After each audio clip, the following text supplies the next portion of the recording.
Содержательно. Надеюсь, вы не пожалели, что приехали в Россию и общаетесь друг с другом. Я рад всех вас видеть. На площадке Валдайского клуба мы с вами не раз говорили о тех сдвигах, серьезных, больших сдвигах, которые уже произошли и происходят в мире. О тех рисках, которые связаны с деградацией мировых институтов, с размыванием принципов коллективной безопасности, с подменой международного права так называемыми правилами. Вот хотел сказать, понятно, кем придуманными, но, пожалуй, и это не точно. Вообще непонятно, кем придуманы. На чем основаны эти правила, что внутри этих правил. Судя по всему, есть только попытка утвердить одно правило, чтобы власть придержащие, сейчас о власти говорили, я говорю о глобальной власти, имели возможность жить вообще без всяких правил, и все им было позволено, все бы сходило с рук, чего бы они ни делали. Вот, собственно говоря, те самые правила, о которых нам постоянно, как в народе говорят, толдычат, то есть постоянно об этом говорят. Ценность валдайских дискуссий в том, что здесь звучат самые разные оценки и прогнозы. Насколько они были верны, показывает сама жизнь и самый строгий и объективный экзаменатор жизни. Вот он и показывает, насколько были верны наши предварительные дискуссии в предыдущие годы. Уже, увы, события пока продолжают развиваться по негативному сценарию, о котором мы говорили не раз и не два в ходе предыдущих встреч. Более того, они переросли в масштабные эти события, системный кризис, и не только в военно-политической, но и в экономической и в гуманитарной сферах. Так называемый Запад, условно, конечно, там нет никакого единства, все понятно, что это очень сложный конгломерат, но тем не менее, скажем так, что вот этот Запад в последние годы и особенно в последние месяцы предпринял целый ряд шагов на обострение. Ну, собственно говоря, они всегда играют на обострение, ничего здесь нового тоже нет. Это разжигание войны на Украине, это провокации вокруг Тайваня, дестабилизация мирового продовольственного и энергетического рынков. Последнее, конечно, было сделано не специально, это здесь нет никаких сомнений, а в силу ряда системных ошибок. Вот как раз тех западных властей, о которых я уже и упоминал. А как мы сейчас видим, плюс к этому еще и уничтожение общеевропейских газопроводов. Это вообще такая запредельная вещь, но тем не менее мы являемся свидетелями этих печальных событий. Власть над миром – это вот как раз то, что этот так называемый Запад поставил на кон в своей игре. Но игра эта, безусловно, опасная, кровавая и, я бы сказал, грязная. Она отрицает суверенитет стран и народов, их самобытность и уникальность, не ставит ни во что интересы других государств. Во всяком случае, если прямо не говорится об отрицании, но на практике именно это и проводится в жизни. Как бы никто, кроме тех, кто формулирует эти самые правила, о которых я сказал, не имеют права на самобытное развитие. Все остальные должны быть причесаны вот под эти самые правила. В этой связи напомню о предложениях России западным партнерам по укреплению доверия и выстраиванию системы коллективной безопасности. В декабре прошлого года их в очередной раз просто отшвырнули в сторону. Но в современном мире отсидеться вряд ли получится. Посеявший ветер, как говорится, пожнет бурю. Кризис действительно приобрел глобальный характер. Он затрагивает всех. Тут не надо питать никаких иллюзий. Перед человечеством сейчас, по сути, два пути. Или дальше накапливать груз проблем, которые неизбежно всех нас раздавит, или все же вместе попытаться найти решения, пусть и не идеальные, но работающие, способные сделать наш мир более стабильным и более безопасным. Вы знаете, я всегда верил и верю в эту силу здравого смысла, потому убежден, рано или поздно и новым центрам многополярного мироустройства, и Западу придется начать равноправный разговор об общем для нас будущем. И чем раньше, тем лучше, разумеется. И в этой связи обозначу некоторые крайне важные для всех нас акценты. Сегодняшние события отодвинули на второй план экологические проблемы. Как ни странно, но хотел бы начать именно с этого. Вопросы климатических изменений перестали быть в первых строчках повестки дня, но эти фундаментальные вызовы, они ведь никуда не исчезли, никуда не делись, они только нарастают. Одно из опаснейших последствий нарушения экологического баланса – это сокращение биоразнообразия в природе. И вот сейчас перехожу к основной теме, ради которой мы все и собрались. Но разве менее важно другое разнообразие? Культурное, социальное, политическое, цивилизационное. Вместе с тем упрощение, стирание всех и всяких различий стали чуть ли не сущностью современного Запада. Что стоит за таким упрощением? Прежде всего, это исчезновение творческого потенциала самого Запада и стремление сдержать, блокировать свободное развитие других цивилизаций. Есть здесь и прямой меркантильный, конечно, интерес, навязывая свои ценности, потребительские стереотипы, унифицирование наши оппоненты, так аккуратненько их назову, и пытаются расширить рынки сбыта для своей продукции. Все очень в конечном итоге на этом треке примитивно. А не случайно Запад утверждает, что именно его культура и мировоззрение должны быть универсальными. Ну, если это прямо и не говорится, хотя и прямо тоже говорят частенько. Но если прямо не говорят, именно так себя и ведут. И настаивают на том, по сути, по факту жизни, своей политикой настаивают на том, чтобы именно эти ценности были безоговорочно приняты всеми остальными участниками международного общения. Приведу цитату из знаменитой гарвардской речи Александра Исаевича Солженицына. Еще в 1978 году он отмечал, что для Запада характерно, дальше цитата, «длящееся ослепление превосходства». Вот это все и происходит до сих пор. Которое, и дальше цитата, «поддерживает представление, что всем обширным областям на нашей планете следует развиваться и доразвиться до нынешних западных систем». 1978 год. Да ничего не поменялось. За прошедшие почти полвека это ослепление, о котором говорил Солженицын, откровенно российское и неоколониальное по своему характеру, приобрело уже просто уродливые формы, особенно после того, как возник так называемый однополярный мир. Что хочу на это сказать? Уверенность в своей непогрешимости – это очень опасное состояние. От нее один шаг до желания самих непогрешимых просто уничтожить тех, кто им не нравится. Как они говорят, отменить.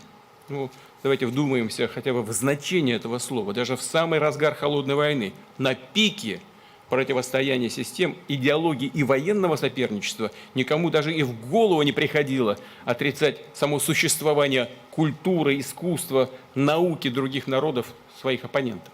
В голову даже никому не приходило.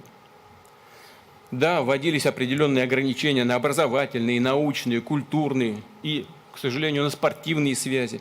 Но, тем не менее, и у советских, и у американских руководителей того времени хватало понимания, что к гуманитарной сфере нужно относиться деликатно, изучая и уважая соперника, подчас кое-что и заимствуя у него, чтобы сохранить хотя бы на будущее основу для здравых, плодотворных отношений.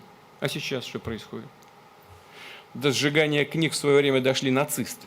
А теперь до запретов Достоевского и Чайковского скатились западные родители либерализма и прогресса. Так называемая культура отмены, а на самом деле, мы уже об этом много раз говорили, настоящая отмена культуры выкашивает все живое и творческое. Не дает развиваться свободной мысли ни в одной из областей, ни в экономике, ни в политике, ни в культуре. Сама либеральная идеология сегодня изменилась до неузнаваемости. Если изначально классический либерализм понимал свободу каждого человека, как свободу говорить, что хочешь, делать, что хочешь, то уже в 20 веке либералы стали заявлять о том, что у так называемого открытого общества есть враги. Оказывается, у открытого общества есть враги. И свобода таких врагов может и должна быть ограничена, а то и отменена. Теперь же и вовсе дошли до абсурда, когда любая альтернативная точка зрения объявляется подрывной пропагандой и угрозой демократии. Вот чего из России не исходит, это все происки Кремля. Но на себя-то посмотрите. Неужели мы такие всемогущие? Чего? Любая критика в адрес наших оппонентов, любая, воспринимается как происки Кремля, рука Кремля. Ну это бред какой-то. Да чего скатились-то? Ну хоть мозгами-то пошевелите, как-то поинтереснее что-нибудь изложите. Свою точку зрения изложите как-то концептуально. Нельзя же все сваливать на козни Кремля. Все это еще в XIX веке пророчески предсказал Федор Михайлович Достоевский. Один из персонажей его романа «Бесы», нигилист Шигалев, так описал выдуманное им светлое будущее. Цитата. «Выходя из безграничной свободы, я заключаю безграничным деспотизмом». Вот к этому, кстати говоря, и пришли наши западные оппоненты. Ему вторит и другое действующее лицо романа Петр Верховенский, утверждая, что необходимо повсеместное предательство, доносительство, шпионство, что общество не нуждается в талантах и высших способностях. И дальше. Цицерону отрезывается язык, Копернику выкалывают глаза, Шекспир побивается каменьями. Ну вот к этому и приходят наши западные оппоненты. Что это, как несовременная западная культура отмены? Вот великие были мыслители, и я благодарен, скажу по-честному, моим помощникам, которые нашли эти цитаты. Что можно на это сказать? История расставит, безусловно, все расставит на свои места и отменит не величайшие произведения общепризнанных гениев мировой культуры, а тех, кто сегодня почему-то решил, что вправе этой мировой культурой распоряжаться по своему усмотрению. Самомнение у таких деятелей, что называется, зашкаливает. Вот только имен их через несколько лет никто даже и не вспомнит. А Достоевский будет жить, и Чайковский, и Пушкин, как бы кому этого не хотелось. Именно на унификации, на финансовом и технологическом монополизме, на стирании всех и всяческих различий строилась и западная модель глобализации, неоколониальная по своей сути. Задача была понятная – укрепить безоговорочное доминирование Запада в мировой экономике и политике. А для этого поставить себе на службу природные и финансовые ресурсы, интеллектуальные, кадровые и экономические возможности всей планеты. Сделать это под соусом так называемой новой глобальной взаимозависимости. Здесь хотел бы вспомнить еще одного русского философа, Александра Александровича Зиновьева, столетие со дня рождения которого мы будем отмечать буквально на днях, 29 октября. Еще более 20 лет назад он говорил, что для выживания западной цивилизации на достигнутом ею уровне необходимо, дальше цитата, необходима вся планета как среда существования, необходимы все ресурсы человечества. Они на это и претендуют. Так и есть. Все так и есть. Причем в этой системе Запад изначально заложил себе огромную фору, так как сам разрабатывал ее принципы и механизмы, как сейчас вот эти самые принципы, о которых постоянно твердят и которые являются непонятной дырой черной. Что это такое, никто не знает. Но как только выгоду из глобализации стали извлекать не западные страны, а другие государства, и прежде всего речь идет, конечно, о крупных государствах Азии, Запад сразу же поменял или вовсе отменил многие правила. И о священных, так называемых священных принципах свободы торговли, экономической открытости, равноправной конкуренции, даже о праве собственности вдруг сразу забыли напрочь. Как стало выгодно что-то для себя, так сразу на ходу, по ходу игры меняют правила. Или другой пример подмены понятий и смыслов. Западные идеологи и политики много лет говорили и твердили всему миру: демократии нет альтернативы. Правда, речь они вели именно о западной, либеральной, так называемой модели демократии. Все остальные варианты и формы народовластия, они с презрением, и я хочу это подчеркнуть, через губу, высокомерно отвергали. Такая манера сложилась уже давно, еще с колониальных времен. Всех считают людьми второго сорта, а себя исключительными. Так и продолжается столетиями до сих пор.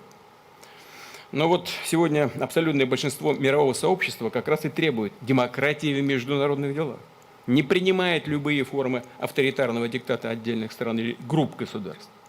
Что это как не прямое применение принципов народовластия на уровне международных отношений? И какова же позиция цивилизованного в кавычках Запада?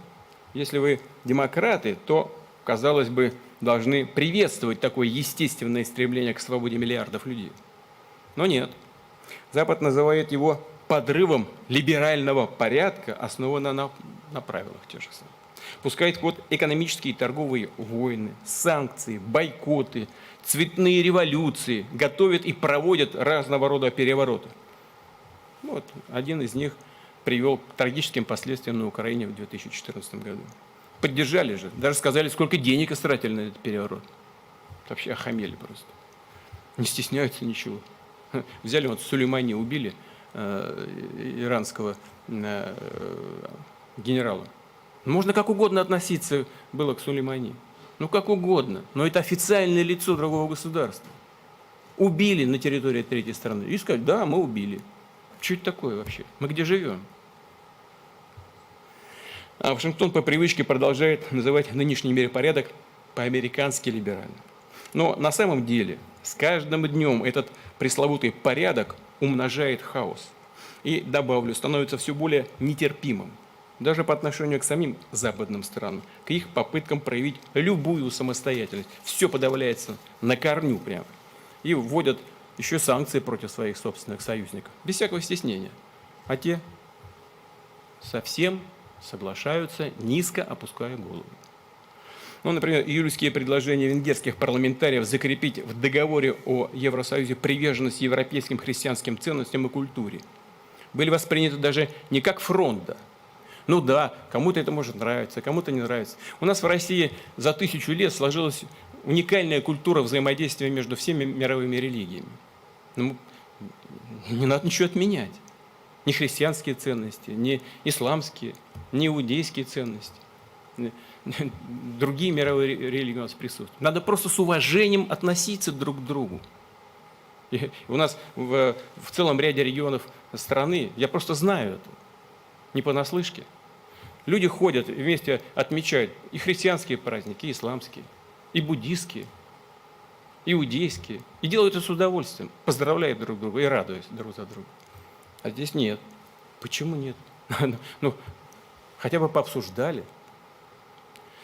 Да, удивительно все. Все это без преувеличения, даже не системный, а доктринальный кризис неолиберальной модели мироустройства по-американски. У них нет идей созидания позитивного развития. Им просто нечего предложить миру, кроме сохранения своего доминирования.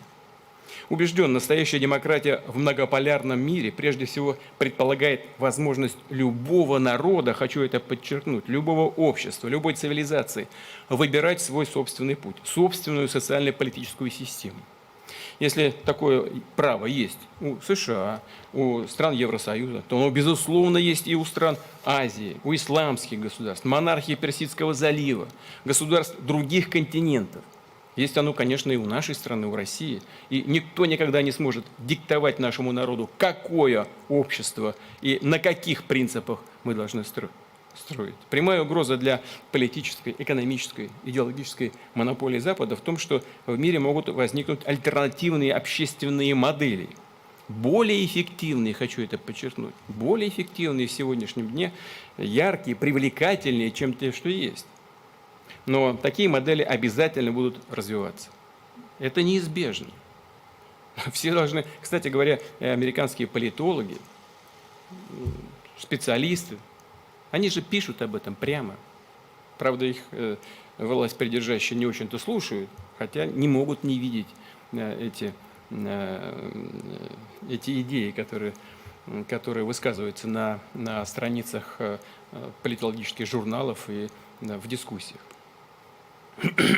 Необходимо развитие должно идти именно в диалоге цивилизаций, с опорой на духовно-нравственные ценности. Да, и у разных цивилизаций разное понимание человека, его природы, оно только, честно, на поверхности только разное. Но все признают высшее достоинство и духовную сущность человек. И это чрезвычайно важное, общий фундамент, на котором мы, безусловно, можем строить и должны строить свое будущее. Что здесь хочу особо подчеркнуть? Традиционные ценности – это не какой-то фиксированный свод постулатов, которых надлежит придерживаться всем. Конечно же, нет.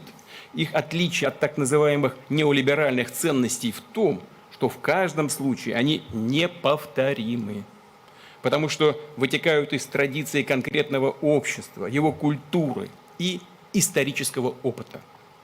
Поэтому традиционные ценности нельзя никому навязать. Их необходимо просто уважать, бережно относиться к тому, что выбрал веками каждый народ. Выбирал веками каждый народ. Таково наше понимание традиционных ценностей. И этот подход разделяет и принимает большинство человечества. Это закономерно, ведь именно традиционные общества Востока, Латинской Америки, Африки, Евразии составляют основу мировой цивилизации. Уважение к особенностям народов и цивилизаций в интересах каждого. На самом деле это в интересах и так называемого Запада. Теряя превосходство, он быстро превращается в меньшинство на мировой арене. И, безусловно, право этого западного меньшинства на собственное культурное своеобразие, безусловно, хочу это подчеркнуть, должно быть обеспечено. Относиться нужно к этому, безусловно, с уважением, но, подчеркну, наравне с правами всех остальных. Если западные элиты полагают, что смогут внедрить в сознание своих людей, своих обществ, странноватые, на мой взгляд, но новомодные тенденции вроде десятков гендеров и гей-парадов, так тому и быть. Да пускай делают, что хотят. Но на что они точно не имеют права, так это требовать от других следовать в том же направлении. Мы видим, что в западных странах идут сложные демографические, политические, социальные процессы. Безусловно, это их внутреннее дело. Россия в эти вопросы не вмешивается и не собирается этого делать. В отличие от Запада, мы в чужой двор не лезем. Но мы рассчитываем, что прагматизм восторжествует. И диалог России с подлинным, традиционным Западом, как и с другими равноправными центрами развития, станет важным вкладом в строительство многополярного миропорядка. Добавлю, что многополярность – это реальный, а по сути единственный шанс для той же Европы восстановить свою политическую и экономическую субъектность. Ну, чего греха таить, мы же все понимаем и говорят в той же Европе об этом прямо. Сегодня это правосубъектность Европы, как бы сказать помягче, чтобы никого не обидеть, сильно ограничена.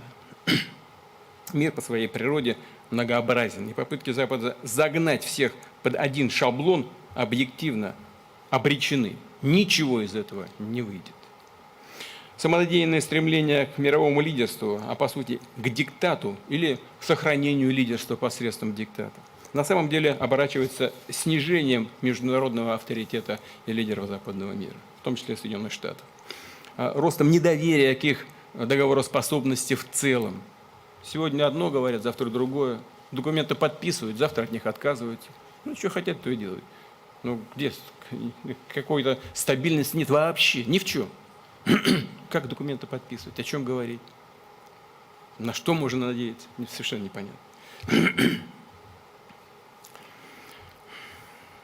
Если раньше с той же Америкой позволяли себе спорить лишь немногие страны, это выглядело чуть ли не как сенсация, то теперь уже обыденность, когда самые разные государства отказывают Вашингтону в его безосновательных требованиях, несмотря на то, что он по-прежнему пытается надавить на всех. Ошибочная политика абсолютно. Ну, в никуда просто.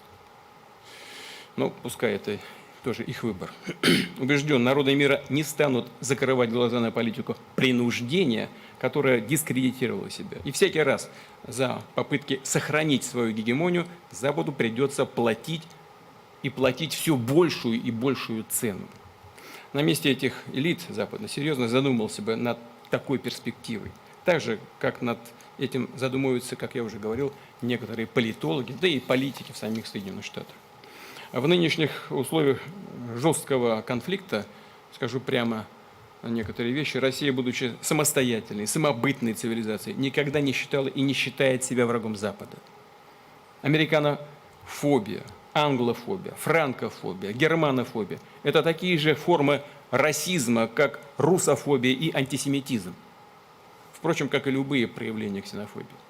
Просто нужно четко понимать, что есть, как я уже и говорил перед этим, два Запада, как минимум два, а может и больше, но как минимум два. Запад традиционных, прежде всего, христианских ценностей, свободы, патриотизма, богатейшей культуры, но теперь уже и исламских ценностей, тоже значительная часть населения многих стран Запада исповедует ислам. Но этот Запад нам в чем-то близок. У нас во многом общие, еще античные корни даже. Но есть и другой Запад, агрессивный, космополитичный, неоколониальные, выступающие как орудие неолиберальных элит. Именно с диктатом этого Запада Россия, конечно же, никогда не смирится. Вот в 2000 году, после избрания президентом, всегда с чем столкнулся, я всегда буду об этом помнить. Помнить о том, какую цену мы заплатили за то, чтобы уничтожить террористическое гнездо на Северном Кавказе, которое Запад тогда практически открыто поддерживал. Здесь все взрослые люди, большинство из вас, присутствующих в этом зале, понимают, о чем я говорю. Мы же знаем, что именно так оно и было на практике. Финансовая, политическая, информационная поддержка. Ну чего? Все мы это пережили. Да больше того, не только активно поддерживал террористов на территории России, но и во многом взрастил эту угрозу. Мы знаем это. И тем не менее, после стабилизации ситуации, когда основные банды террористов были разгромлены, в том числе и благодаря мужеству чеченского народа, нами было принято решение не оборачиваться назад, не строить из себя обиженных, идти вперед, строить отношения, даже с теми, кто фактически работал против нас. Налаживать и развивать отношения со всеми, кто этого хочет, на базе взаимной выгоды и уважения друг к другу. Думалось, это в общих интересах. Россия, слава Богу, пережила все трудности того времени, выстояла, укрепилась, с внутренним и внешним терроризмом справилась, экономика сохранилась, начала развиваться, обороноспособность начала повышаться. Мы пытались выстроить отношения и с ведущими странами Запада, и с НАТО. Посыл был один. Давайте перестанем быть врагами. Давайте жить дружно.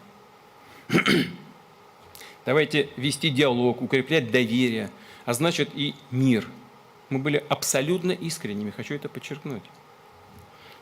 Отчетливо понимали всю сложность подобного сближения, но шли на это. И что же мы получили в ответ? Получили, коротко говоря, по всем практически основным направлениям возможного сотрудничества нет.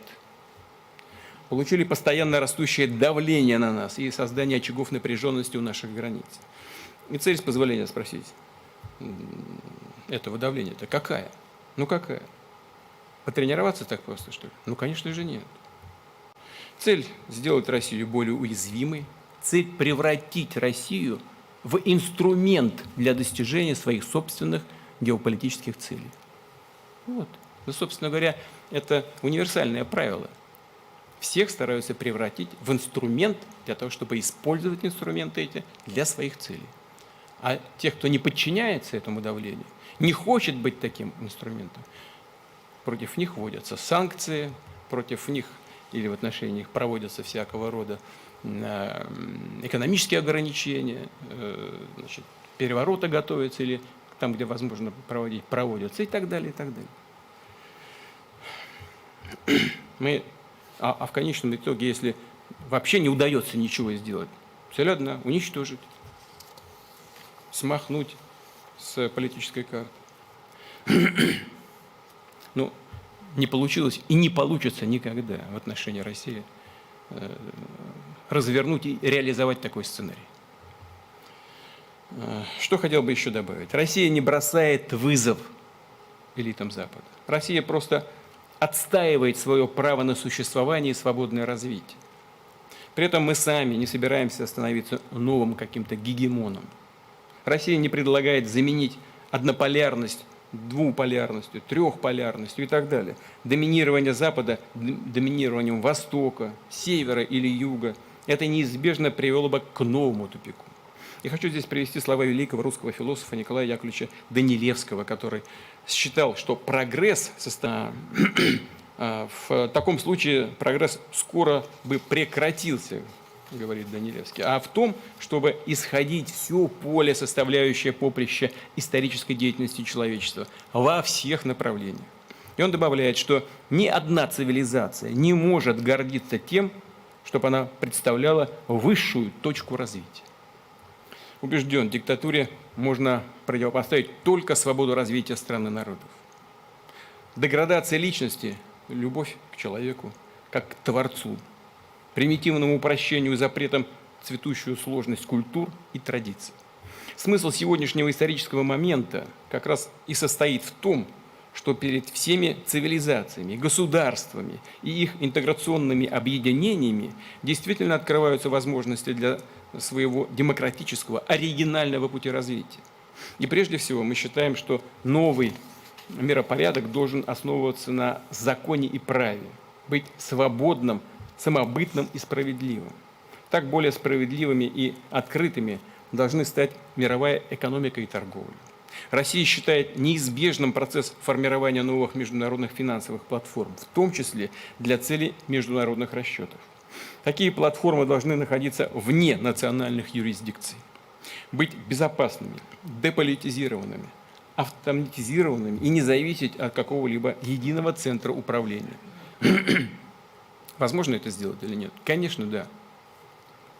Потребует немало усилий, объединения усилий многих стран, но сделать это можно. И это исключит возможность злоупотребления в сфере новой глобальной финансовой инфраструктуры, позволит эффективно, выгодно и безопасно обходиться при международных сделках без доллара и других так называемых резервных валют. Тем более, что, используя доллар как оружие, Соединенные Штаты, да и Запад в целом дискредитировал Институт международных финансовых резервов. Сначала их обесценил за счет инфляции в зоне доллар и евро, а потом и вовсе цап-царап прикарманил наши золотовалютные резервы. Переход к расчетам в национальных валютах будет активно набирать обороты. Неизбежно. Это, конечно, зависит от уровня состояния эмитентов этих валют, состояния их экономик, но будут укрепляться. И такие расчеты, безусловно, будут постепенно станут доминировать. Такова логика суверенной экономической и финансовой политики многополярного мира. Далее. Сегодня новые центры мирового развития уже обладают уникальными технологиями и научными разработками в самых разных областях. И по многим направлениям могут успешно конкурировать с западными транснациональными компаниями. Очевидно, что у нас есть общая, вполне прагматичная заинтересованность в честном и открытом научно-технологическом обмене. Вместе каждый выиграет больше, чем по отдельности. Пользу должно получать большинство, а не отдельные сверхбогатые корпорации. А как обстоит дело сегодня? Если Запад продает другим странам лекарства или семена продовольственных культур, то приказывают убить национальную фармацевтику и селекцию. Ну, по сути, ведь на практике все сводится к этому. Поставляет станки и оборудование, губит местное машиностроение. Знаете, стоит только... Вот я еще, будучи председателем правительства, это понял. Стоит только рынок открыть для определенной товарной группы. Все, местный производитель лег. И уже почти невозможно поднять голову. Ну, выстраивают так отношения.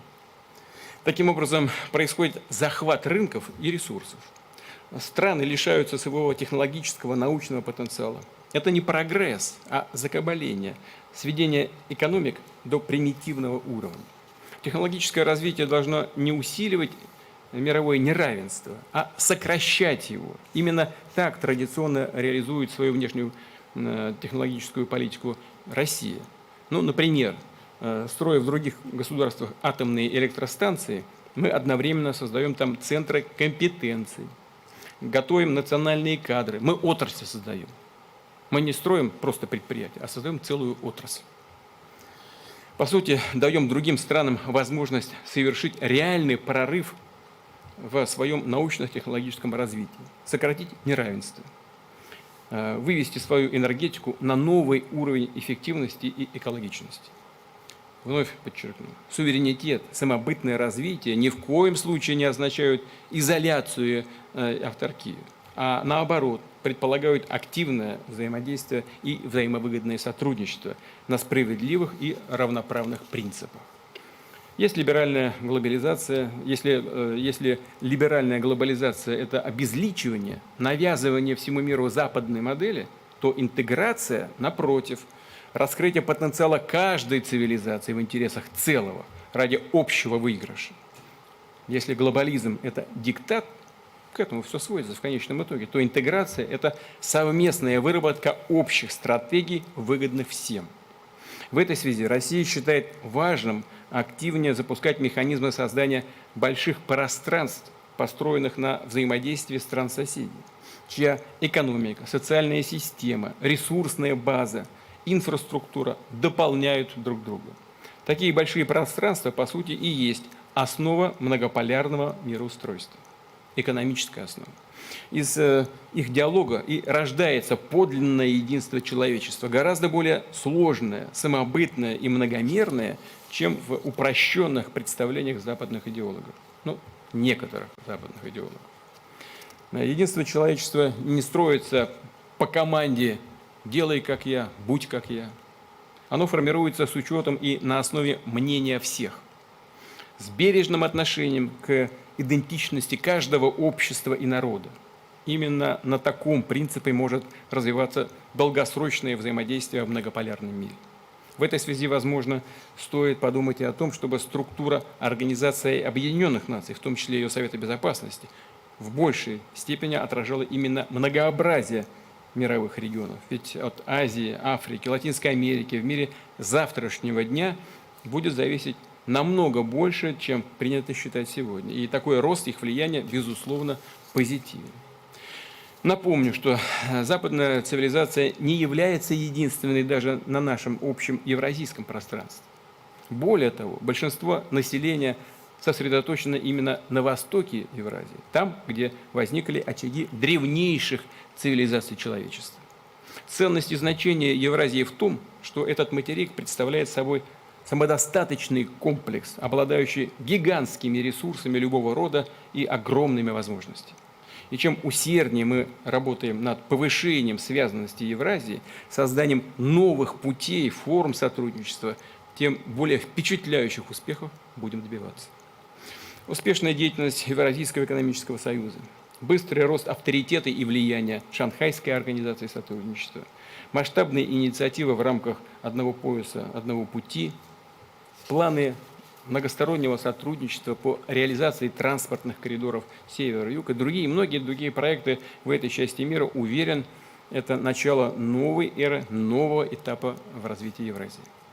Интеграционные проекты здесь не противоречат, а взаимно дополняют друг друга. Конечно, если они осуществляются странами-соседями в собственных интересах, а не внедряются внешними силами, чтобы расколоть евразийское пространство, превратить его в зону блокового противостояния. Естественной частью большой Евразии могла бы быть и ее западная оконечность – Европа. Но многим ее лидерам мешает убежденность, что европейцы лучше других, что им не пристало участвовать в каких-то начинаниях на равных с остальными. За таким высокомерием они как-то и не замечают, что сами стали уже в чужой периферии и превратились, по сути, в вассалов, часто и без права голоса. Уважаемые коллеги, развал Советского Союза разрушил и равновесие геополитических сил.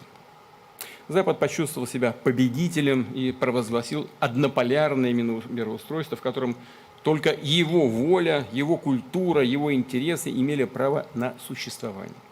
Теперь этот исторический период безраздельного доминирования Запада в мировых делах завершается. Уходит в прошлое однополярный мир. Мы стоим на историческом рубеже. Впереди, наверное, самое опасное, непредсказуемое и вместе с тем важное десятилетие со времен окончания Второй мировой войны. Запад не способен единолично управлять человечеством, но отчаянно пытается это делать, а большинство народов мира уже не хочет с этим мириться. Вот, в этом и есть главное противоречие новой эпохи. Говоря словами классика, ситуация в известной степени революционная.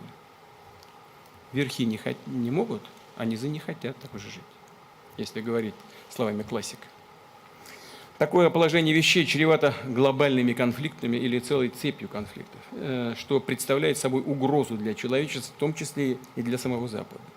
Конструктивно, созидательно разрешить такое противоречие – вот главная сегодняшняя историческая задача. Смена вех – процесс болезненный, но естественный и неизбежный. Будущее мировое устройство формируется на наших глазах, и в этом мировом устройстве мы должны выслушать всех, принять во внимание каждую точку зрения, каждый народ, общество, культуру, каждую систему мировоззрений, идей и религиозных представлений, не навязывая никому единой истины. И только на этом основании, понимая свою ответственность за судьбу народов, планеты, строить симфонию человеческой цивилизации. Вот на этом бы и хотел закончить со словами благодарности за то терпение, которое вы проявили, выслушивая мое сообщение. Спасибо вам большое.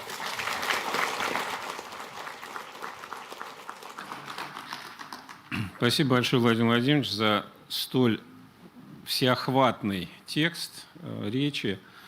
Не могу вот спонтанно не уцепиться за ваш финал, раз уж вы вспомнили про революционную ситуацию, верхи и низы. Ну, те, кто чуть постарше, все это в школе учили, естественно. А вы сами себя с кем больше ассоциируете, с верхами или с низами? С низами, конечно. Я же снизу. Да. Мама у меня была, как вы знаете, много раз об этом говорил. Семья рабочая. Отец рабочий, там, мастером работал в последнее время. Техникум закончил. Мамы не было образования даже среднего. Она просто была рабочей. И нянечкой работала в больнице, и кем только не работал. И дворником работал, сторожем ночным. Не хотела меня оставлять в детском саду, там, в яслях. Вот. Поэтому, конечно, я всегда очень тонко чувствую, слава Богу, до последнего времени это было и есть, надеюсь, сохранится, очень тонко чувствую пульс того, чем живет рядовой человек.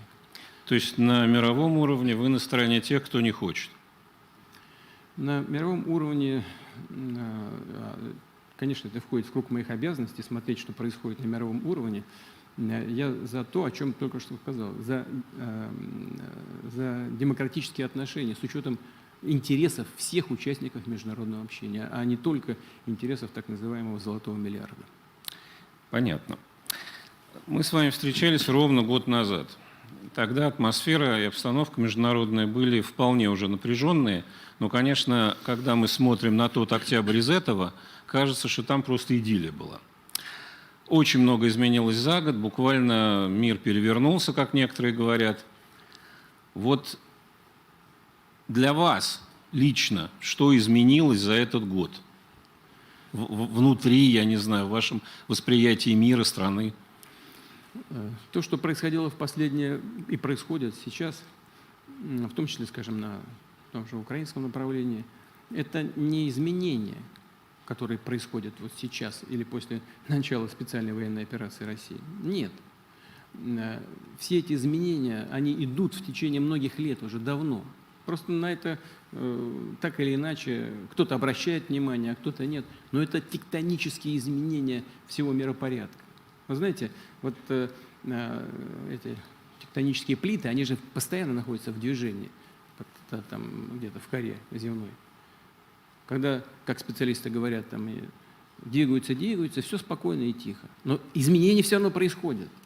Вот потом раз, зацепились, энергия накапливается, потом пум, сдвинулись. Происходит землетрясение. Вот накопление этой энергии, так, и потом ее всплеск такой, привели вот к тем событиям, которые происходят. Но они происходили раньше. Ведь в чем суть этих происходящих событий? Возникают новые центры силы, я все время об этом говорю. Да и не только я, разве во мне дело? Они происходят по объективным обстоятельствам. Что-то, значит, уже увядает там из прежних центров силы. Сейчас я не говорю даже, сейчас не хочу говорить, почему это происходит. Но это естественный процесс роста, отмирания, изменений. Рождаются новые центры силы, в основном в Азии, конечно. Да, Африка впереди еще. Да, Африка очень бедный континент, пока. Но смотрите, потенциал какой колоссальный. Латинская Америка, все это будет точно совершенно развиваться. Происходят вот эти тектонические изменения. Но то, что не мы, а именно Запад довел до сегодняшней ситуации, если вопросы будут, я готов еще раз к этому вернуться, к тому, что происходит на Украине. Мы, что ли, совершили там госпереворот, который привел к серии трагических событий, включая нашу специальную военную операцию? Нет, не мы же это сделали. Но не важно, а важно то, что тектонические изменения происходят и будут происходить. И наши действия здесь ни при чем. Они, да, действительно, они просто высвечивают происходящие события более ярко и подталкивают некоторые процессы, которые начинают развиваться, может быть, быстрее, чем это было до сих пор. Но в целом они являются неизбежными, и это происходило бы вне зависимости от того, как действовала бы Россия на украинском направлении. А если про наше государство говорить, вы что-нибудь новое за год о нем узнали? Вы знаете, что касается нашего государства, конечно, у нас есть издержки, и прежде всего это касается потерь, связанных с проведением специальной военной операции. Я все время об этом думаю. Вот. Но есть экономические потери, но есть огромные приобретения. И то, что происходит, без всякого сомнения, в конечном счете, я хочу это подчеркнуть, в конечном счете идет на пользу России и ее будущего. С чем связано? Это связано с укреплением нашего суверенитета. Это связано, да, причем по всем направлениям. И в данном случае, прежде всего, в экономической сфере. Ведь совсем недавно еще мы сами с тревогой думали о том, что мы превращаемся в какую-то полуколонию. Мы ничего не можем сделать без наших западных партнеров. Ни финансовых расчетов не можем произвести, ни технологий у нас не будет, значит, рынков не будет, ни рынков сбыта, ни источников приобретения новейших технологий. Ничего нет. Стоит нам только щелкнуть, и у нас все разваливается. А нет, ничего не развалилось. И фундаментальные основы существования российской экономики и самой Российской Федерации оказались гораздо более сильными, чем кто-то об этом думал, даже, может быть, мы сами. И вот это очищение, вот это понимание своих возможностей, умение быстро перестроиться в сегодняшней ситуации и объективная необходимость не только ускорить процессы импортозамещения, но и заменить тех, кто уходит с нашего рынка. Оказалось, что по большинству направлений наш бизнес перехватывает всех, кто уходит. Уходит. Они еще на ухо шепчут: мы ненадолго уходим, мы скоро вернемся. Ну а как? Продают за $1 там многомиллиардное имущество. Почему? Менеджменту продают. Это что такое? Значит, договоренность с менеджментом есть, что вернуться. Ну, а как иначе-то? Что подарки такие 2-3 конкретным физическим лицам, что ли, делают? Нет, конечно. Да мы знаем эти настроения. Вот. Поэтому вот это чрезвычайно важная вещь. Мы сами, наконец, осознали, мы все время говорим, мы мы великая страна. Мы можем это сделать. Мы понимаем среднесрочные последствия негативного характера, связанные с закручиванием технологий. Так нам и так закручивали все критически важные технологии. Какумовские списки вроде отменили, они реально действовали на протяжении десятилетий. Вот. Ну, сейчас обострили, конечно. Ничего, выяснилось, что получается у нас, оказывается. И еще одна очень важная составляющая. Это она носит такой духовный характер. И, может быть, это самое главное. Во-первых, вот этот как бы такой широкий лозунг «своих не бросаем», он на самом деле сидит глубоко в сердце каждого русского и представителя других этнических групп россиян. И готовность бороться за своих людей ведет к сплоченности общества. В этом всегда была огромная сила нашей страны. Мы ее подтвердили и укрепили. И вот это самое главное. А есть что-то за этот год в нашей стране, что вас вот по-настоящему разочаровало? Да нет. Нет.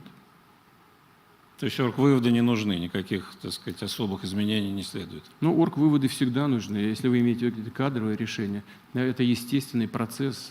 Все время нужно думать об обновлении по различным направлениям, готовить на новые кадры, выводить на новый уровень людей, которые способны работать над задачами более высокого уровня, чем те, над которыми они работали раньше. Конечно, это естественное дело, но так, чтобы сказать, что вот кто-то там меня в чем-то разочаровал, нужно там кого-то разгонять, такого нет, конечно. Отлично. Владимир Владимирович, ваше решение начать специальную военную операцию в феврале было, конечно, большой неожиданностью для всех, в том числе и для большинства граждан России. Вы многократно объясняли логику и причины, мы знаем, но все-таки это решение такого масштаба, который, наверное, не делаются без какого-то особого толчка. Что случилось перед этим решением? Ну, я уже много раз говорил, вряд ли сейчас скажу что-то новое в этой аудитории. Ведь что произошло? Ну, я уже не говорю там про расширение НАТО, которое за счет Украины, которое было абсолютно неприемлемым для нас. И все это знали. Но просто игнорировали, напрочь игнорировали наши интересы в сфере безопасности. И очередная попытка в конце прошлого года в очередной раз провалилась. Нас просто послали подальше и все. Сказали, ладно, сидите там. И ладно, не буду говорить лишних слов, но, в общем, проигнорировали. Это первое. Второе, что важно, значит, при поддержке своих западных кураторов представители и киевского режима публично ведь отказались от выполнения Минских соглашений. Значит, руководитель сказал, что ему не нравится ни один пункт в Минских соглашениях. Публично же сказано. Другие высшие должностные лица прямо заявили, что они не собираются этого делать. Бывший президент сказал, что он подписывал Минские соглашения, но исходил из того, что они не будут никогда реализованы. Но чего еще больше-то нужно? Ведь одно дело, когда что-то нужно внедрить в сознание миллионов с помощью средств массовой информации и интернета, а другое дело, реальная политика. Вот это все проходит как бы для миллионов людей, о чем я сейчас сказал, незаметно, потому что это топится в информационном поле. Но мы-то это знаем. Вот это все было сказано, наконец. Что это означало для нас? Для нас означало, что мы должны что-то делать с Донбассом. Но люди 8 лет под обстрелами живут, которые, кстати, продолжаются до сих пор. Но мы должны были что-то для себя решить. А что мы могли решить? Признать их независимость. Но признать их независимость и бросить просто на произвол судьбы, ну, это вообще неприемлемо. Значит, должны были бы сделать следующее, что мы и сделали, включить их в состав российского государства. Они одни не выживут. Это очевидный факт. Но если мы признаем, значит, включаем в состав российского государства, по их воле, мы же знаем настроение людей, эти самые обстрелы и готовящиеся очередные военные операции со стороны киевского режима продолжаются и неизбежны, они же две крупномасштабные военные операции, которые закончились безуспешно, но они же были, а обстрелы бы, безусловно, продолжались. Дальше мы что должны были делать? Проводить операцию. Ну чего ждать, пока они начнут? И мы знаем о том, что они готовятся. Ну, конечно, это просто неизбежная логика событий. И эта логика была сформирована не нами. Ну, вот в 2014 году зачем надо было проводить на Украине госпереворот? Янукович фактически отказался от власти, согласился провести выборы досрочно. Ясно было, что шансов, Виктор Федорович меня не обидится, но у него было мало шансов, если они вообще были. И зачем надо было в этих условиях проводить кровавый антигосударственный, антиконституционный переворот? Ответа нет. Но может быть только один нет. Показать, кто в доме хозяин.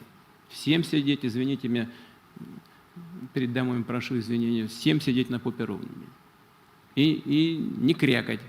Будет так, как мы скажем. Но вот по-другому я просто не могу объяснить эти действия. Совершили госпереворот, люди не захотели это признавать ни в Крыму, ни на Донбассе. И все пошло. И все пришло вот к сегодняшним трагическим событиям. Но что мешало тому же так называемому Западу реализовать договоренности, которые были достигнуты в Минске? Да, мне вот лично говорили, ну вот в тех условиях и ты бы все подписал, если бы был в таких условиях. Но послушайте меня, но они же подписали. Подписали. Значит, и настаивали на том, чтобы руководители двух тогда непризнанных республик Донбасса поставили свои подписи. Потом взяли одного из них, убили вообще Захарченко. Ну, вот все вот эти действия и привели к сегодняшним трагическим событиям. Вот и все. А нет у вас ощущения, которое, честно говоря, есть в обществе, что противника недооценили? Да нет, мы же, знаете, в чем дело? Дело в том, что мы видели, что происходит. Ну вот 8 лет создавали укрепрайон на достаточно большую глубину на Донбассе. Ну и, конечно, лезть туда постоянно, нести потери безосновательно, бессмысленно. Значит, это первое. Второе, что мы прекрасно понимали, отдавали себе отчет в том, что этот процесс-то будет продолжаться. И чем дальше, тем было бы для нас хуже, труднее, опаснее, и мы несли бы больше потери. Вот какими соображениями мы руководствовались. НАТО-вское освоение территории-то полным ходом шло. И сейчас идет, и тогда шло. Эти укрепрайоны были бы не только по линии соприкосновения сегодняшней на Донбассе, везде были бы. Ну вот и все. И то, что вот сейчас мы видим, когда с юга и с севера наши войска так обжимают Донбасс, это одно. А в условиях, когда бы еще несколько лет создавали там укрепрайоны по всей стране, проводили обучение и накапливали бы там системы вооружений, которых никогда не было, ну и многих и сейчас нет, была бы абсолютно другая ситуация для России. Даже с точки зрения проведения этой специальной военной операции. Вы неоднократно говорили и писали в программной статье, что мы один народ. Вы не изменили эту точку зрения за год? Нет, конечно. А как можно это изменить? Это факт. Это исторический факт. В IX веке у нас на наших территориях зарождалась российская государственность. Сначала в Новгороде, потом в Киеве, потом все это вместе росло. Значит, это единый народ. Говорили на одном языке, на древнерусском. И изменения в языке-то начали возникать, по-моему, только в XIV или XV веке под влиянием Польши, потому что западные части российского государства оказались в разных странах. Ну вот отсюда изменения пошли. Конечно, я уже об этом говорил, с развитием того или иного этноса возникают разные процессы. Если какая-то часть этого единого этноса в какой-то момент решила, что они достигли такого уровня, что они считают себя отдельным народом, относиться к этому можно только с уважением. Ну, конечно. Но этот процесс происходил не сам по себе. Он происходил, во-первых, как я уже сказал, потому что часть древнерусских западных земель оказалась в составе других государств по целому ряду причин. Эти государства стали продвигать там свои интересы. Ну вот те части, которые попали в, скажем, Польшу, там происходило явное ополячивание и так далее. Язык начал меняться. Но я же говорил об этом, когда Украина присоединялась к России, писали письма-то в Варшаву и в Москву. И в архиве же лежат документы. Там написано: мы, русские, православные люди, обращаемся там к вам с тем-то, с тем-то. В Россию, в Москву обращались с просьбой принять в состав России, а в Польшу обращались с требованием соблюдать интересы и их православные традиции. Ну, писали: мы, русские, православные люди. Это же не я сказал. Это та часть народа, которую мы сейчас называем украинцами. Да, дальше все начало происходить по своим законам. Значит, возникла огромная Российская империя. Европейские страны пытались и создали отчасти такой барьер между собой и Российской империей. Известный принцип еще с античных времен: разделяй и властвуй. Вот начались попытки раздела единого русского народа. В XIX веке это начало происходить.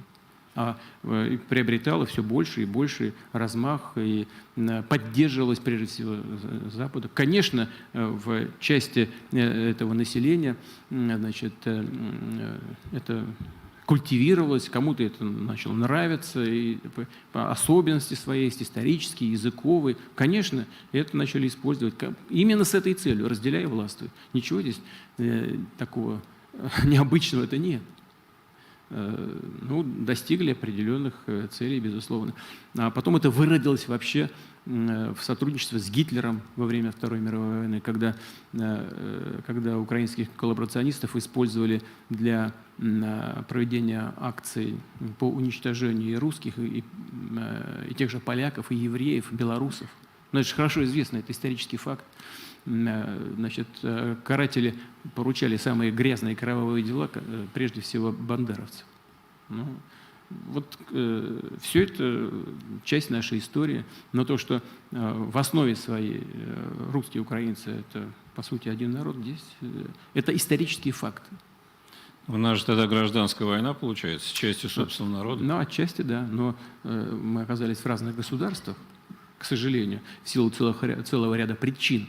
И прежде всего потому, что, создавая Советский Союз после крушения империи, как я уже писал в своих статьях и говорил неоднократно, большевистское руководство того времени приняло решение, дабы ублажить так националистически настроенную часть большевиков, которые были родом с Украины, значит, наделить их исконно русскими историческими территориями, не спрашивая населения, которое проживало на этих территориях, передали туда всю Малороссию, все Причерноморье, вот весь Донбасс. Причем Донбасс сначала решили отдать в Россию, потом приехала делегация с Украины, пришли к Владимиру Ильичу Ленину, он вызвал представителей Донбасса и сказал: надо перерешать. Вот перерешили, отдали назад в Украину. Но в этом смысле Украина, конечно, складывала в Украину ряд польских территорий, ряд венгерских, ряд румынских. Значит, отобрав у этих стран их территории, он полякам, которые не участвовали в гитлеровской коалиции, часть немецких земель, восточных. Но, честно говоря, вот сейчас я просто вот о чем подумал. Откровенно говоря, единственным, настоящим, таким серьезным гарантом украинской государственности, суверенитета и территориальной целостности могла бы быть только Россия, которая и создала сегодняшнюю Украину. Про гарантов говорили, я помню, весной, потом все это куда-то ушло. Все-таки вопрос, наверное, риторический, учитывая, что идут боевые действия, там много всего. Но и вы, и официальные лица российские неоднократно говорили, что специальная операция идет по плану.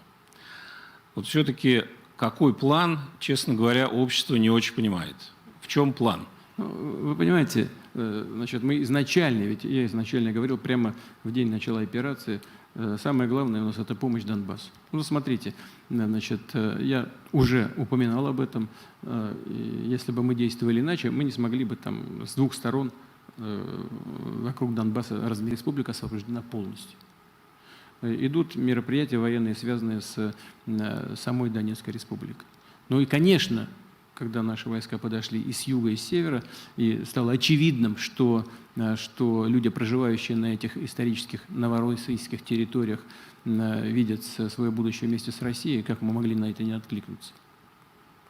Поэтому произошли те события, свидетелями которых мы все являемся. Они возникли в ходе, как логическое продолжение ситуации, которая сложилась на данный момент времени. Вот. Но план был и цель одна – помощь людям, которые проживают на Донбассе. Вот из этого мы исходим. А что конкретно там, что планирует генеральный штаб, ну это нужно…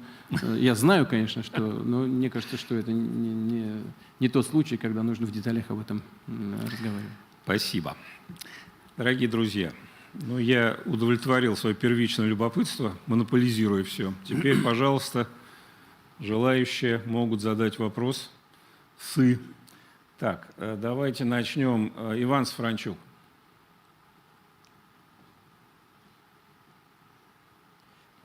Иван Сафранчук, МГИМО. Вы сказали, что нам предстоит очень важное десятилетие в развитии мира и нашей страны, но создается такое впечатление, что есть некоторая дверь в это десятилетие. И вот у меня как раз вопрос об этой двери.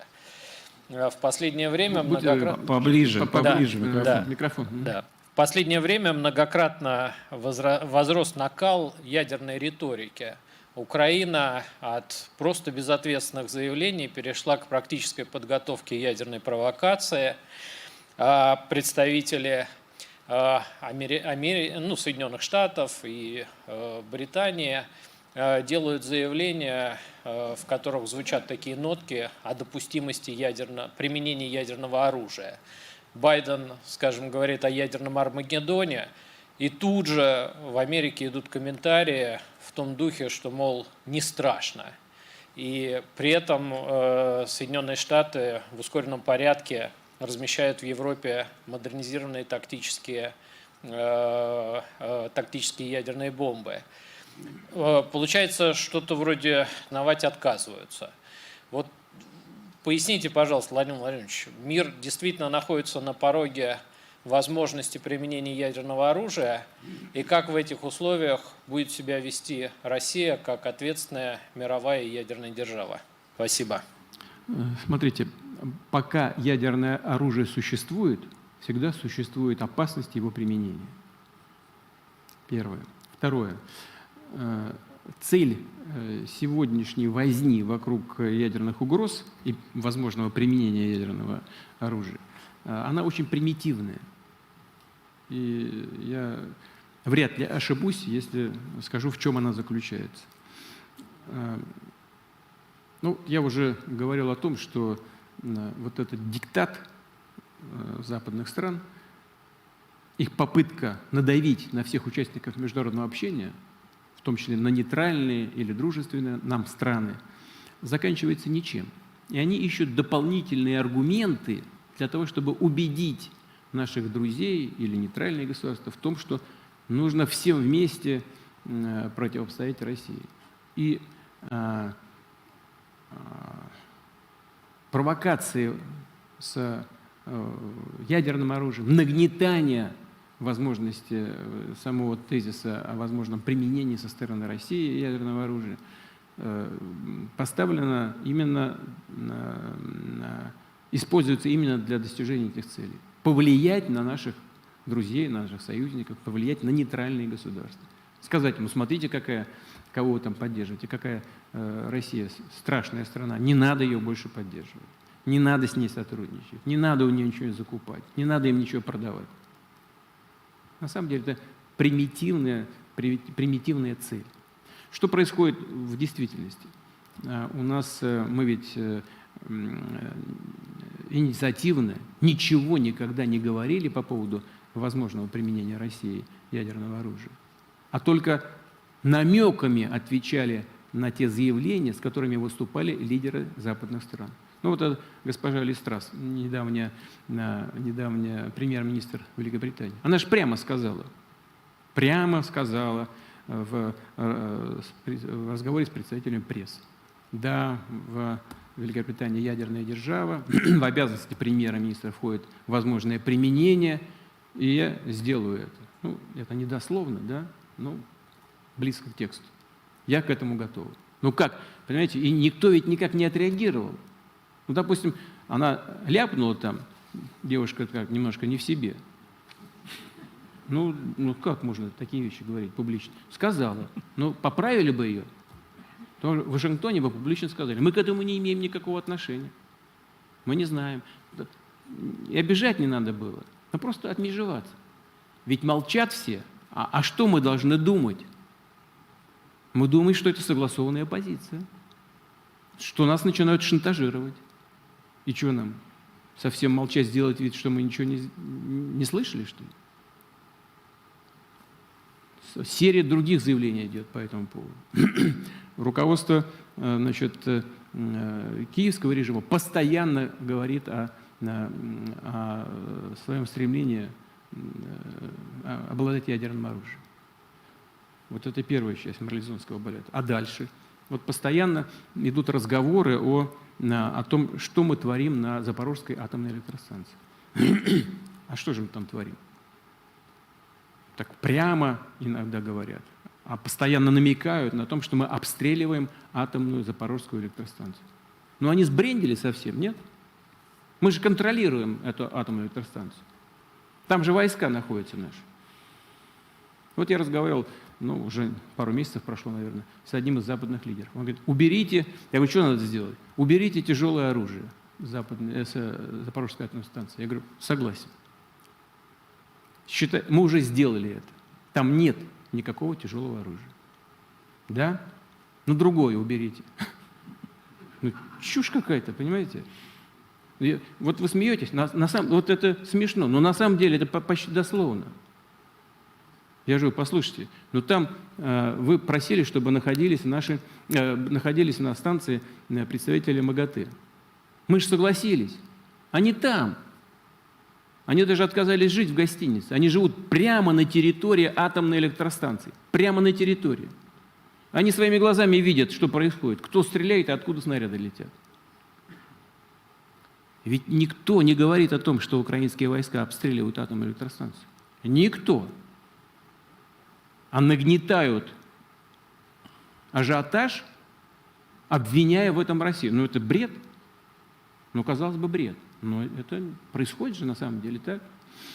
Я тоже уже публично говорил о том, что там, по-моему, 3 или 4 линии высоковольтных электропередач повалили диверсионные группы киевского режима вокруг Курской атомной электростанции. Но, к сожалению, ФСБ не смогло их поймать. Поймают, надеюсь, когда-нибудь. Ушли. Но они же это сделали. Мы проинформировали всех западных партнеров. Тишина, как будто ничего не происходит. То есть они стремятся вот к какому-то ядерному инциденту, чтобы возложить ответственность на Россию и раздуть какой-то новый виток борьбы с Россией, санкции против России и так далее. Другого смысла я просто не вижу. Но это же происходит. И вот теперь новая задумка. Мы же не случайно обнародовали данные спецслужб по поводу того, что готовят какой-то инцидент с так называемой грязной бомбой. Это же вот просто сделать. Мы даже знаем, где примерно это делается. Остатки там ядерного топлива немножко преобразовали. Технологии, имеющиеся на Украине, позволяют это сделать. Загрузили там в точку У или куда-нибудь другое, подорвали где-то это устройство, сказали, что это Россия сделала, нанесла ядерный удар. Но нам не нужно этого делать. У нас смысла нет никакого. Ни политического, ни военного. Значит, нет, это же делают. И это я дал указание Шойгу прозвонить всем его коллегам и проинформировать об этом. Но мы не можем проходить мимо таких вещей. Вот сейчас говорят, МАГАТЭ хочет приехать и проверить ядерные объекты Украины. Мы за, и как можно быстрее нужно это сделать, и как можно шире, потому что мы знаем, что сейчас киевские власти делают все для того, чтобы замести следы этой подготовки. Они работают над этим. Ну и, наконец, по поводу применения, неприменения. Единственная страна в мире, которая применила ядерное оружие против неядерного государства, это Соединенные Штаты Америки. Они сделали это дважды в отношении Японии. С какой целью? Военной целесообразности не было вообще никакой. Ноль. Ну какая была целесообразность применять против Хиросимы и Нагасаки, практически против мирного гражданского населения ядерное оружие? Что, была угроза какая-то территориальной целостности Соединенных Штатов, суверенитету? Да нет, конечно. Да и военной целесообразности уже не было. Военная машина Японии была сломана, возможности к сопротивлению были сведены практически к нулю. Зачем нужно было добивать Японию ядерным оружием? Кстати, в японских учебниках, как правило, пишут, что это союзники нанесли ядерный удар по Японии. Вот так держат эту Японию. Что даже в учебниках школьных не могут написать правду. Хотя вроде каждый год вспоминают об этой трагедии. Молодцы, американцы, просто надо брать пример, наверное, в чем-то с них. Просто красавцы. Но это происходит, это есть в жизни. Ну так вот США единственная страна в мире, которая применила ядерное оружие. И сделала это, потому что посчитала, что это в их интересах.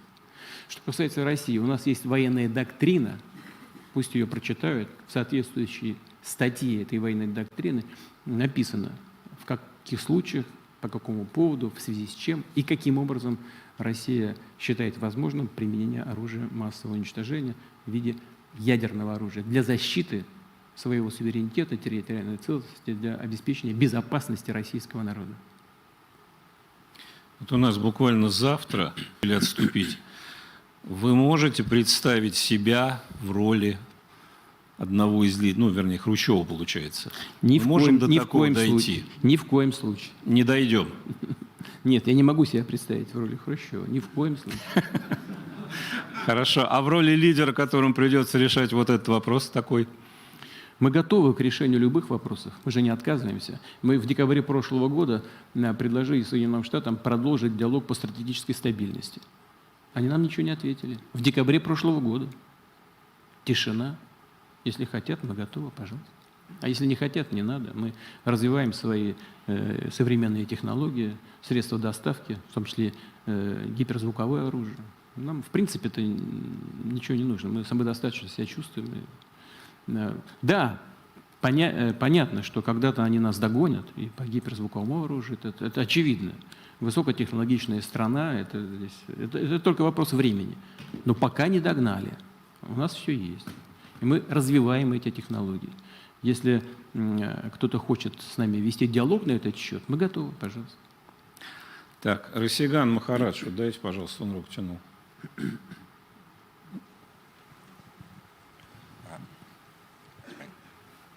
Thank you very much.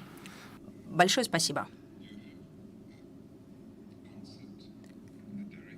Вы ответили, горение кризисов продолжается. В дальнейшем раскрывать ту трудную позицию, в которой мы находимся, и наши системы толкают нас на это. Поэтому неравноправные обмены продолжаются. Неравномерное распределение, в частности, человеческого потенциала и компетенций. Все это делает будущее возможное примирение и реформы невозможным. Тем не менее, система гегемона, ее будущее крайне низки. Будущее, похоже, будет довольно мрачным, особенно с точки зрения реформы системы платежей.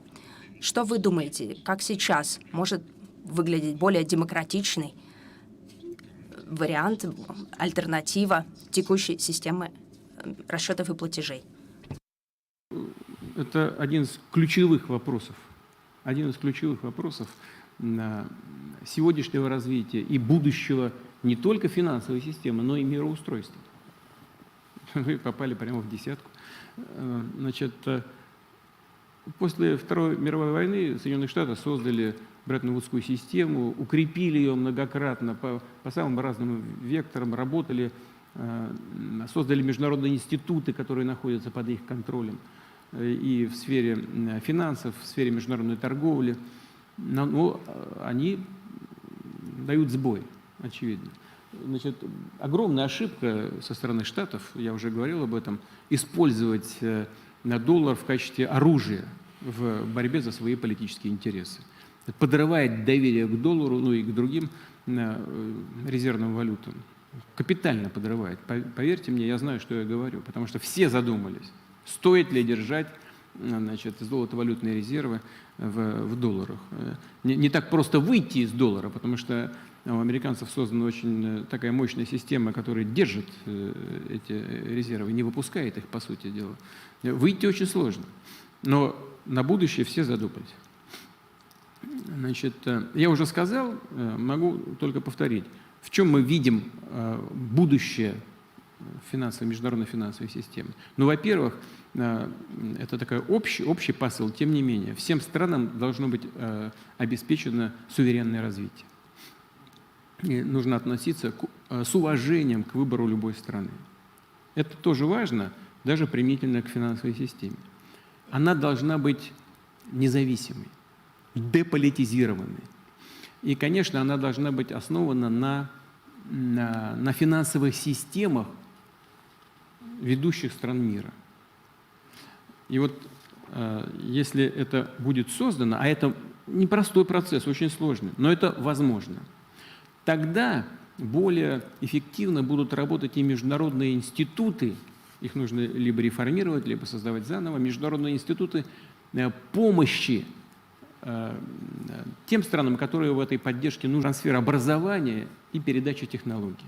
Вот если вот все вместе это суммировать, собрать как палитру необходимых к реализации возможностей, то и сама экономическая модель, и финансовая система, она будет отвечать интересам большинства, а не только интересам вот этого золотого миллиарда, о котором мы говорили. И как предтеча, что ли, вот создания такой системы, это, конечно, необходимость расширения расчетов в национальных валютах.